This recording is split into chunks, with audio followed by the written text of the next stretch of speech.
दिल्ली के मुख्यमंत्री अरविंद केजरीवाल के मामले में बस थोड़ी ही देर में अदालत का महत्वपूर्ण निर्णय आने वाला है।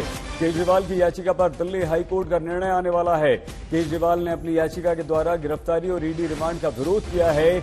आज साफ हो जाएगा कि केजरीवाल को राहत मिलेगी या नहीं। अदालत ये बता देगी कि केजरीवाल की गिरफ्तारी सही है या गलत। केजरीवाल ने ईडी के एक्शन को चुनौती दी है। दिल्ली के मुख्यमंत्री अरविंद केजरीवाल की गिरफ्तारी पर बस निर्णय कभी भी आ सकता है।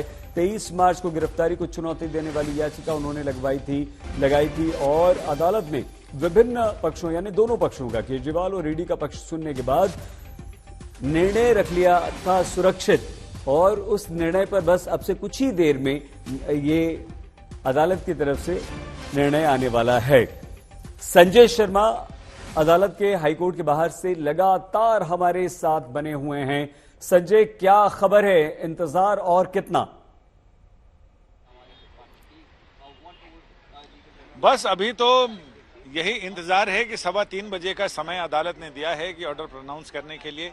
तो बस अब 15-14 मिनट रह गए हैं, जिसमें 3:15 बजे अगर अदालत बैठ जाती है तो अगले 5 मिनट के अंदर ये पता चल जाएगा कि अदालत ने केजरीवाल की दलीलों को माना है या ईडी की दलीलों पर भरोसा किया है।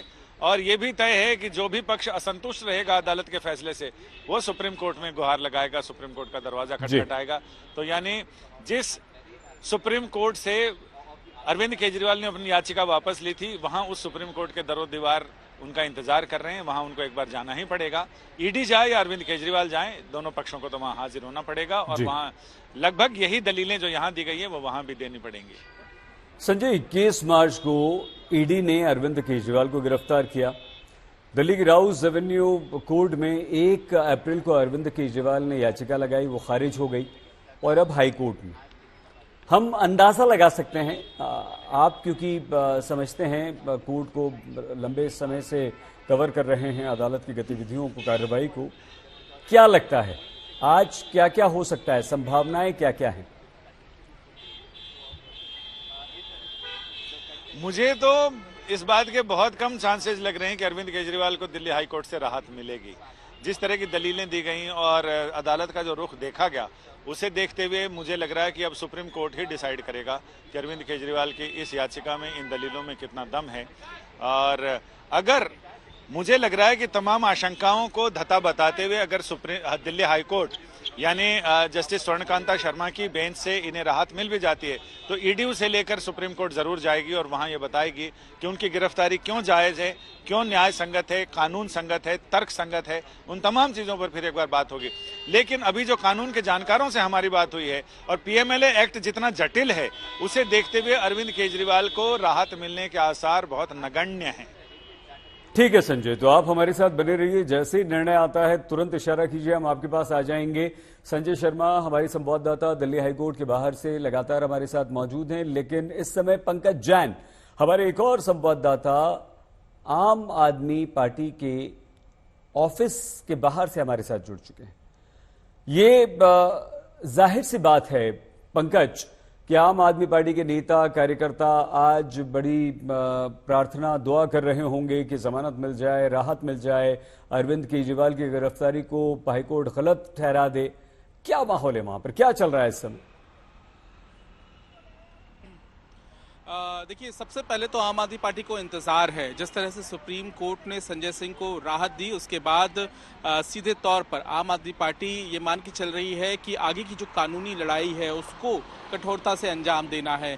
अगर इससे पहले का हम इतिहास देखें तो हाई कोर्ट से कोई बड़ी राहत अब तक आम आदमी पार्टी के नेताओं को नहीं मिली है। संजय सिंह के मामले में भी सुप्रीम कोर्ट से ही जमानत मिली थी। तो ऐसी स्थिति में आज जो भी फैसला आएगा, ऐसा संभावना है, ऐसी आशंका है कि आने वाले दिनों में सुप्रीम कोर्ट का रुख अरविंद केजरीवाल और उनके वकील करते नजर आएंगे। लेकिन फिलहाल क्योंकि 2:30 बजे तक इंतजार किया जा रहा था, फिर जानकारी मिली कि 3:15 बजे के आसपास ये फैसला सुनाया जा सकता है, तो फिलहाल इंतजार ही हो रहा है। राहत की उम्मीद तो हर कोई लगाए बैठा है और ऐसे में आम आदमी पार्टी के नेताओं से आप पूछेंगे तो वो स्पष्ट रूप से फिलहाल जो कोर्ट के तकनीकी मामले होते हैं उसमें आगे बढ़ने की संभावना तलाशते रहते हैं। तो देखना होगा कि आगे का कदम क्या होगा, लेकिन सुप्रीम कोर्ट का रास्ता ही फिलहाल नजर आता है अगर हाई कोर्ट का फैसला पक्ष में नहीं आता है तो।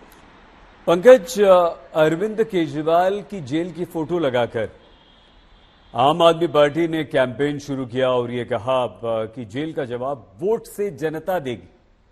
आपको लगता है, क्योंकि आप दिल्ली की राजनीति पर आम आदमी पार्टी के नेताओं को, उनके खबरों को बहुत अच्छी तरह से जानते समझते हैं, कवर करते हैं और दिखाते हैं, कोई इम्पैक्ट, कोई इसका असर लोकसभा चुनाव पर हो पाएगा दिल्ली में? देखिए सही, दिल्ली में 25 मई के दिन वोटिंग होनी है और जाहिर है उससे पहले आम आदमी पार्टी की भरपूर कोशिश रहेगी कि वो अरविंद केजरीवाल की गिरफ्तारी को जनता के बीच ले जाने की कोशिश की, और यही हमें कल देखने के लिए मिला जब ये कैंपेन लॉन्च किया गया। हालांकि इसकी झलक हमें रामलीला मैदान में ही नजर आ गई थी, जब अरविंद केजरीवाल की तस्वीर को सलाखों के पीछे दिखाया गया था। इसके बाद वो समय नजर आया जब अरविंद केजरीवाल की पत्नी सुनीता केजरीवाल वीडियो कॉन्फ्रेंसिंग के जरिए संदेश दे रही थी और हमने देखा कि उनके पीछे अरविंद केजरीवाल की सलाखों के पीछे वाली फोटो लगी हुई। तो यहाँ पे एक मैसेजिंग की कोशिश की जा रही है कि लोगों के बीच ये संदेश लेकर जाया जाए कि दिल्ली के मुख्यमंत्री या खास तौर से अरविंद केजरीवाल, जो कि आम आदमी पार्टी के नंबर 1 के स्टार कैंपेनर भी हैं, अलग अलग राज्यों में जब अरविंद केजरीवाल जाते हैं तो अपनी गारंटियों को लेकर जाते हैं। जाहिर है वो अंदाज तो आम आदमी पार्टी मिस कर रही होगी, तो उस कमी को पूरा करने के लिए इस कैंपेन को लॉन्च किया गया है और देखना होगा इसका कितना असर होता है, क्योंकि अभी इसकी शुरुआत हुई है। तो ग्राउंड पर क्या कुछ जनता कह रही है ये आने वाले दिनों में और भी ज्यादा स्पष्ट हो जाएगा। सही पंकज, आप बने रहिए हमारे साथ। संजय शर्मा भी लगातार हैं। संजय से निर्णय आने से पहले एक प्रश्न और पूछ लेते हैं संजय आपसे। सुप्रीम कोर्ट में याचिका अरविंद केजरीवाल की तरफ से वकीलों ने लगाई थी, लेकिन वो वापस ले ली थी। कुछ कहा था, कुछ पता चल पाया था, या क्या कारण हो सकता है सुप्रीम कोर्ट सीधे न जाने का? संजय, सुप्रीम कोर्ट सीधे गए तो थे, लेकिन वो आधे रास्ते से वापस आ गए। और जहां तक मैं ये बता सकता हूं कि पहले आम आदमी पार्टी को ये उम्मीद थी कि चीफ जस्टिस की बेंच इस मामले को सुनेगी, लेकिन जब उन्हें पता चला कि चीफ जस्टिस ने कहा कि नहीं, आप नंबर 2 में यानी 2 नंबर कोर्ट में जाइए, जहां जस्टिस संजीव खन्ना और जस्टिस MM सुंदरेश 3 जजों की बेंच वहां सुनवाई कर रही है, तो उस समय उनको ये आशंका लगी कि उस बेंच में और आर्ग्यूमेंट करना थोड़ा सा टफ हो सकता है, या वो बेंच इनकी बातों को बहुत ज़्यादा जो राहत की उम्मीद कर रहे हैं वो शायद नहीं मिलेगी। तो ऐसे में उन्होंने वहाँ से याचिका वापस लेना ही बेहतर समझा। और उस दिन भी हमने कहा था कि एक बार तो यहाँ से याचिका वापस लेकर ये कहते हुए कि लोअर कोर्ट में, विशेष कोर्ट में हमारी सुनवाई है, तो वहाँ हम जो बात यहाँ रखेंगे वो वहाँ रख देते हैं, ताकि हमारे पास सुप्रीम कोर्ट आने का जो ऑप्शन है वो रहे। क्योंकि अगर वो सुप्रीम कोर्ट से रिजेक्ट होता तो फिर हाई कोर्ट भी नहीं आ सकते थे। तो ऐसे में उन्होंने ये बड़ी सूझबूझ का फैसला लिया और रणनीति बनाई कि हम पहले निचली अदालत, फिर हाई कोर्ट, फिर सुप्रीम कोर्ट, ऐसा आएंगे।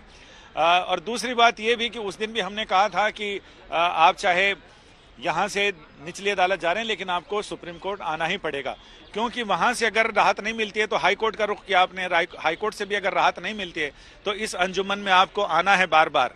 दीवारों दर को गौर से पहचान लीजिए, यानी यहां आना तो आपको पड़ेगा। और आसार वैसे ही बनते हुए नजर आ रहे हैं। बस अब थोड़ी देर में ये क्लियर भी हो जाएगा कि अरविंद केजरीवाल सुप्रीम कोर्ट का दरवाजा खटखटा दें या ईडी दरवाजा खटखटाती है, क्योंकि किसी न किसी को तो दरवाजा खटखटाना ही पड़ेगा, क्योंकि यहां से निकलने के बावजूद सुरंग का मुहाना नहीं मिल रहा है। एक दरवाजा अलग से जरूर बंद मिलेगा जिसको खटखटाना पड़ेगा। तो यहाँ का दरवाजा तो खुल गया है, लेकिन यहाँ का दरवाजा खुलने के बाद आगे दरवाजा कौन खटखटाता है ये ज्यादा महत्वपूर्ण है, ईडी या अरविंद केजरीवाल। ठीक है, पंकज जैन के पास जाएं हम। उससे पहले आपको बताएं कि आम आदमी पार्टी और टीएमसी दोनों एक साथ धरना प्रदर्शन कर रहे हैं। अरविंद केजरीवाल की गिरफ्तारी का विरोध हो रहा है, ईडी की कार्रवाई का बंगाल में विरोध हो रहा है और जांच एजेंसियों के दुरुपयोग का सरकार पर जबरदस्त आरोप लगाया जा रहा है। सौरभ भारद्वाज आम आदमी पार्टी के नेता और सागरिका घोष टीएमसी की नेता, दोनों क्या कह रहे हैं इस बारे में सुनिए। आज वो उनके ऊपर जो भी फैसला आएगा वो हमें सबको मानने तो होगा ही, पर मुझे ये पूर्ण विश्वास है कि उन्होंने इतना बड़ा भ्रष्टाचार और दिल्ली की जनता के साथ धोखा किया है, शराब घोटाला किया है, जिसका उत्तर जिसके प्रश्नों का उत्तर पिछले 2 वर्षों से वो दे नहीं पाए हैं। हो सकता है ईडी को उन्होंने कुछ बताया हो। शराब की नीति ठीक थी तो वापस क्यों ली? शराब के ठेकेदारों की कमीशन 2% से 12% करने की आवश्यकता उनको क्यों पड़ी? हर गली में 3 ठेके खुलेंगे, दिल्ली की जनता के साथ धोखा। अपोजिशन पार्टी के नेताओं को चुनाव के वक्त परेशान किया जाए, उनके रिसोर्सेज को डाइवर्ट किया जाए ताकि वो चुनाव प्रचार ना कर सकें, सिर्फ इसी के अंदर वकीलों और कोर्ट के चक्कर काटते रहें। ये पूरी की पूरी भारतीय जनता पार्टी की एक स्ट्रेटजी है जिसके हिसाब से ईडी और सीबीआई और इनकम टैक्स काम कर रहे हैं। दिल्ली के अंदर चुनाव हो रहा है और इस चुनाव के मौके पर हर बार अरविंद केजरीवाल लोगों के बीच में प्रचार करने जाते थे, लेकिन इस बार मोदी सरकार ने उन्हें गिरफ्तार करके जेल में कैद कर दिया। आज अरविंद केजरीवाल प्रचार नहीं कर सकते। हम लोगों के बीच में एक ही अपील लेके जा रहे हैं कि आपने दिल्ली का मुख्यमंत्री अरविंद केजरीवाल को बनाया, आपने वोट की ताकत से बनाया और अरविंद केजरीवाल जी ने दिलो जान से दिल्ली के लोगों के लिए काम किया। 24 घंटे बिजली दिल्ली के लोगों को मिलती है, फ्री बिजली मिलती है, पानी लोगों को फ्री में मिल रहा है, स्कूल अच्छे मिल रहे हैं, अस्पताल अच्छे मिल रहे हैं, मोहल्ला क्लिनिक लोगों को मिला है, महिलाओं को यात्रा मिली है, बुजुर्गों को तीर्थ यात्रा मिली है। और अभी अभी बजट सत्र में अरविंद केजरीवाल जी ने दिल्ली के हर मां बहन की बेटियों के लिए 1000 रुपए की सम्मान राशि की व्यवस्था की। ऐसे मुख्यमंत्री को आपने चुनाव के मौके पर उठा करके जेल में डाल दिया। केजरीवाल अपने भ्रष्टाचार के कारण, लोगों को तकलीफें देने के कारण, दिल्ली को शराब नगरी बनाने के कारण, शराब घोटाला करने के कारण आज वो जेल में है। मेरा पूरा विश्वास है कि दोषी को सजा मिलेगी। आपने बीजेपी आम आदमी पार्टी के नेताओं की यहां पर बात सुनी। बीजेपी कहती है कि शराब घोटाला अरविंद केजरीवाल ने किया है, उसमें रिश्वत उन्होंने खाई है। आम आदमी पार्टी ये कहती है कि चुनावों से दूर रखने के लिए अरविंद केजरीवाल को बीजेपी ने जेल में डलवा दिया है।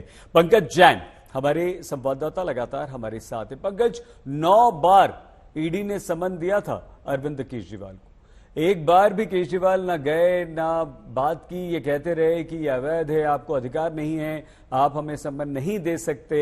और अब ये दलील कि चुनावों से दूर रखने के लिए बीजेपी ने गिरफ्तार करवा दिया। क्या ये सिर्फ राजनीति हो रही है, राजनीतिक फायदा उठाने का प्रयास आम आदमी पार्टी की तरफ से हो रहा है? पंकज, देखिए, पूरे मामले में कानूनी रूप से जो उनके वकील हैं अभिषेक मनु सिंघवी, उन्होंने दलीलें रखी हैं। हाईकोर्ट के भीतर भी अभिषेक मनु सिंघवी की आप दलीलों को सुने तो वो सीधे तौर पर ये कहते हुए नजर आए कि टाइमिंग पर सवाल खड़े होते हैं। तो जाहिर है वहीं ईडी ने अरविंद केजरीवाल की याचिका का विरोध किया, दोनों अपनी दलीलें रख चुके हैं। लेकिन यहाँ पर यह भी हमें देखना होगा कि जिस तरह से कानूनी रणनीति आम आदमी पार्टी अपना रही है उसका अगला पड़ाव क्या होगा, क्योंकि इस पूरे मामले में लगातार भारतीय जनता पार्टी और आम आदमी पार्टी के बीच में वार पलटवार हो रहा है। कल दिल्ली विधानसभा में भी इस मुद्दे को लेकर चर्चा हुई और वहां पर एक तरफ भारतीय जनता पार्टी के विधायक प्रदर्शन करते नजर आए, नए मामले में एफआईआर की मांग करते नजर आए, तो उधर आम आदमी पार्टी भी विरोध करती नजर आई। तो ये सिलसिला जो है वो तो लगातार चल ही रहा है। लेकिन कानूनी रूप से, जैसा कि मैं आपको पहले भी बता रहा था कि आम आदमी पार्टी ने काफी आगे का प्लान तैयार किया हुआ है और जाहिर है इस प्लान में काफी कुछ है और फिलहाल इंतजार है। इंतजार के बाद क्या आज ही अगला एक्शन ले लिया जाएगा या फिर थोड़ा इंतजार करके, क्योंकि जब आदेश आता है तो उसमें विस्तृत जानकारी होती है और इससे पहले हमने देखा है कि जब भी किसी भी नेता के मामले में कोई आदेश लोअर कोर्ट या फिर हाई कोर्ट की तरफ से जारी किया गया है तो आदेश पढ़ने के बाद ही आम आदमी पार्टी अपना अगला कदम उठाती है। तो जाहिर है यहाँ पर जो वकीलों की टीम है वो काफी ज्यादा सक्रिय है और ऐसी स्थिति में आदेश आने के बाद अगले कदम को उठाने में थोड़ा वक्त लग सकता है। लेकिन ये भी स्पष्ट हो जाएगा कि क्या आम आदमी पार्टी इस पूरे मामले में आगे अपना रुख अपनाएगी। इस बार कांग्रेस और आम आदमी पार्टी दिल्ली में मिलकर चुनाव लड़ रहे हैं बीजेपी के विरोध में। पंकज, आमतौर पे हमने देखा है 14 में 19 में कि लोकसभा चुनावों में बहुत ज्यादा असर नहीं पड़ा है लोकल मुद्दों का और विधानसभा चुनाव में भले स्थिति अलग रही हो, लेकिन क्या ये अरविंद केजरीवाल की गिरफ्तारी आप इसे किसी भी तरह से दिल्ली के लोकसभा चुनावों पर असर डालता हुआ, चाहे बीजेपी के पक्ष में चाहे आम आदमी पार्टी के पक्ष में या दोनों के विरोध में, देखते हैं आप? हमें ये भी देखना होगा सईद कि इस वक्त दोनों ही तरफ से किस व्यक्ति की चर्चा की जा रही है। बीजेपी भी लगातार अरविंद केजरीवाल के मुद्दे को उठा रही है, भ्रष्टाचार के मुद्दे को उठा रही है। वहीं आम आदमी पार्टी के पूरे कैंपेन के केंद्र में अरविंद केजरीवाल आ ही चुके हैं। तो जाहिर सी बात है कि दिल्ली में इस वक्त अरविंद केजरीवाल की चर्चा हो रही है और जाहिर है जिस नाम की चर्चा हो रही है वो जनता के बीच में कितनी छाप छोड़ रहा है ये तो आने वाले दिनों में पता चलेगा, क्योंकि अभी काफी वक्त है। आज 9 अप्रैल है और 25 मई को, जैसा कि मैंने आपको बताया कि दिल्ली में वोटिंग होनी है और ऐसी स्थिति में लगभग 15 दिन का वक्त है अभी, माफ कीजिएगा 1 महीने 15 दिन का वक्त है अभी। तो फिर क्या रणनीति आने वाले दिनों में बदल जाएगी या फिर चर्चा का विषय अरविंद केजरीवाल ही दिल्ली में रहेंगे? लेकिन इतना जरूर है कि दिल्ली की राजनीति में फिलहाल अरविंद केजरीवाल पर ही दोनों पक्ष और विपक्ष चर्चा कर रहे हैं। 1 अप्रैल के दिन न्यायिक हिरासत में अरविंद केजरीवाल को भेजा गया था 15 दिन के लिए, लगभग 15 अप्रैल तक वो न्यायिक हिरासत में रहेंगे। लेकिन आज जो फैसला आएगा उससे आगे की जो राजनीतिक रणनीति है उसकी दिशा भी तय हो जाएगी, क्योंकि हमने देखा कि आज पूर्वी दिल्ली लोकसभा सीट से आम आदमी पार्टी ने जो अपना कैंपेन है उसकी शुरुआत कर दी है। वहां पर गोपाल राय मौजूद थे, पूर्वी दिल्ली लोकसभा सीट से जो आम आदमी पार्टी इंडिया गठबंधन के उम्मीदवार हैं कुलदीप कुमार, वो मौजूद थे। तो अगर कैंपेन की शुरुआत हो गई है तो ये हमें उनकी चारों सीटों पर देखने के लिए मिलेगा। और क्या कांग्रेस को भी इसी कैंपेन में जोड़ने में कामयाब हो पाएगी आम आदमी पार्टी, ये देखना थोड़ा सा दिलचस्प होगा। इसके लिए हमें इंतजार करना होगा कि क्या कांग्रेस को समझाती है आम आदमी पार्टी और उनके जो नेतागण हैं। लेकिन फिलहाल की स्थिति ये जरूर है कि सिर्फ और सिर्फ अरविंद केजरीवाल की गिरफ्तारी सबसे बड़ा मुद्दा रहेगी और उसी आधार पे आम आदमी पार्टी वोट मांगने की तैयारी कर रही है। कि सलाखों के पीछे अरविंद केजरीवाल का फोटो और उसे लेकर कि जेल का जवाब जनता वोट से देगी, क्या हासिल करना चाहती है और क्या ये कोई इमोशनल कार्ड आम आदमी पार्टी की तरफ से आपको लगता है पंकज? बिल्कुल सही। देखिए, जब किसी भी कैंपेन की शुरुआत की जाती है तो इसमें अलग अलग पहलू होते हैं। पहला होता है कि जनता से किस तरह से जुड़ना है, दूसरा होता है कामकाज। जब भी वोटिंग होती है हम लोगों से पूछते हैं किन मुद्दों पर आप वोट देने जा रहे हैं, तो लोग इस बात को ध्यान में रखते हैं कि उनके इलाके में काम हुआ या नहीं हुआ, पहले जो नेता था उसने कामकाज किया या नहीं किया, उनके छोटे छोटे काम करवाए या नहीं करवाए। तो जाहिर है सरकार के कामकाज के साथ साथ ये भी जरूर हो जाता है कि जो अरविंद केजरीवाल की कमी है उस कमी को पूरा किया जाए। तो यहाँ पर जो कैंपेन लॉन्च किया गया है, जो तस्वीर लॉन्च की गई है, अरविंद केजरीवाल को सलाखों के पीछे दिखाया गया है, उसका मकसद यही है कि लोगों के बीच एक भावनात्मक कनेक्शन भी जोड़ा जाए। और इसमें सफलता कितनी हासिल होगी ये तो आने वाला वक्त ही बताएगा जब वोटिंग होगी। सही। संजय और पंकज दोनों हमारे साथ बने हुए हैं। एक महत्वपूर्ण निर्णय हाईकोर्ट, दिल्ली हाईकोर्ट की तरफ से आना है। अरविंद केजरीवाल की गिरफ्तारी सही है या गलत, वो छूट पाएंगे? गिरफ्तारी को लेकर क्या निर्णय आता है हाईकोर्ट का, या अरविंद केजरीवाल जेल में ही रहेंगे? 15 अप्रैल तक तो हैं, उसके आगे भी। इस पर आज तक की नजर बनी हुई है। सबसे पहले सबसे तेज हम आपको बताएंगे